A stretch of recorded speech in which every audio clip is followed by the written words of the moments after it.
ನೀವು ನಾಳೆ ಮುಖ್ಯಮಂತ್ರಿ ಆದರೆ ಎಲ್ಲರ ಮನೆ ಬಂಗಾರ ತಟ್ಟೆ ಬರೋದಿಲ್ಲ. Let us be very honest. ನೀವು ನಾಳೆ ಮುಖ್ಯಮಂತ್ರಿ ಆದರೆ ಎಲ್ಲ ಹಂಗ ಪಾಟೋಲ್ಗಳು ನೀವು ಮುಚ್ಚೋದಿಲ್ಲ. ಹೌದು, ಸಮಸ್ಯೆ ಇದೆ. We are ready to accept it. ನಾವು ಏನೋ ಒಂದು ಕಂಪ್ಲೀಟ್ ಮಾಡೋವರೆಗೆ ನೀವು ತಡಿಬೇಕು, ಆದ್ಮೇಲೆ ನೀವು ಕೇಳಬೇಕು ಬ್ರದರ್. My request you.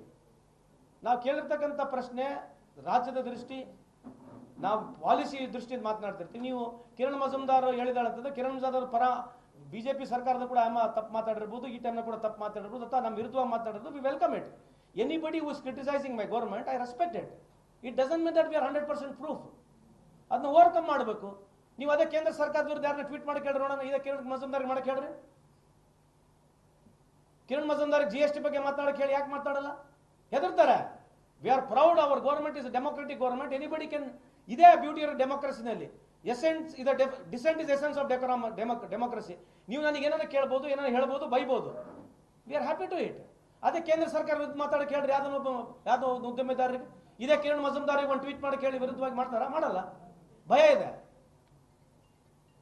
ಇದೇ ಕಿರಣ್ ಮಜುಮ್ದಾರ್ ಶಾ ಈ ಕೇಂದ್ರ ಸರ್ಕಾರ ವಿರುದ್ಧ ಯಾವ್ದೋ ಟ್ವೀಟ್ ಮಾಡ್ಬೋದಾ? ಇಡೀ ಭಾರತ ದೇಶದಲ್ಲಿ ಯಾವುದೋ ಒಬ್ಬ ಉದ್ಯಮಿದಾರ ಒಂದು ಟ್ವೀಟ್ ಮಾಡ್ಬೋದಾ ವಿರುದ್ಧವಾಗಿ? ಇದು ಕ್ವಶನ್ ಇರೋದು. ಅಂದ್ರೆ 11 ವರ್ಷದಲ್ಲಿ ಎಲ್ಲ ಪರ್ಫೆಕ್ಟ್ ಇದೆಯಾ? ಕೇಂದ್ರ ಸರ್ಕಾರ ಏನು ಒಂದು ತಪ್ಪು ಮಾಡಿಲ್ವಾ? ಅದು ನೀವು ಅದೇ ಪಾರ್ಟಿಗೆ ಇದ್ಕೊಂಡು ನೀವು ಪ್ರಶ್ನೆ ಕೇಳಬಹುದು, ನಾನು ಇದೇ ಪಾರ್ಟಿಗೆ ಇದ್ಕೊಂಡು ಪ್ರಶ್ನೆ ಕೇಳಬಹುದು. ಪ್ರಶ್ನೆ ಕೇಳ್ತಕ್ಕಂಥದ್ದು ಪ್ರತಿಯೊಬ್ಬರ ಹಕ್ಕಿದೆ. ಬಿಜೆಪಿ ಯುವ ಮುಖಂಡರು, ಬಿಜೆಪಿಯ ಸೂಕ್ಷ್ಮ ಇರ್ತಕ್ಕಂಥ ಕೆಲವು ಜನರು ಅವ್ರ ನೋವನ್ನ ನಾನು ಹೇಳ್ತಕ್ಕಂಥದ್ದು. ಎಲ್ಲಿವರೆಗೆ ಮೋದಿ ಸಾಹೇಬರು ಬೆಳೆದು ಬಿಟ್ಟಿದ್ದಾರೆ ಅಂತಂದ್ರೆ ಅವ್ರ ಪಾರ್ಟಿಯಲ್ಲಿ ಅವಕಾಶ ಇಲ್ಲ ಯಾರಿಗೆ ಕೇಳಕ್ಕೆ. ದೇಶದಾಗ ಎಲ್ಲೈತೆ ಅವಕಾಶ? ಅವ್ರು ಹೇಳಿದ್ದೆ ಕೇಳಬೇಕು.